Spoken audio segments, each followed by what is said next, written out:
जिडो जी भलाई लाइ सदाईं जाखोड़ कई आहे। कंदा रहंदासीं। जिडो में आबाद तमाम बिरादरियुनि में भाईचारे ऐं मोहबत जी फिज़ा क़ाइमु आहे। तमाम बिरादरी जी मौज़िज़िन सां मुलाक़ातूं कयूं पिया। उमेद आहे त जिडो वासी बल्दियाती इलेक्शन जियां शहर कामयाबी ॾियारी ख़िदमत जो मौक़ो ॾींदा।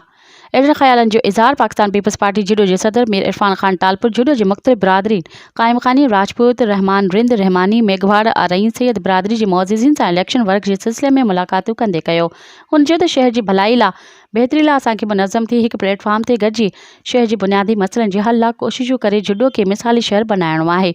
हिन तमाम बिरादरीन जी मौज़िज़िन खां अपील कई आहे त ईंदड़ इलेक्शन में पाकिस्तान पीपल्स पार्टी जे उम्मीदवार मीर मुनव्वर खान टालपुर, मीर तारिक अली खान टालपुर खे कामयाब कनि त जीअं अवाम जी ख़िदमत जो तसलसल जारी रखी सघिजे।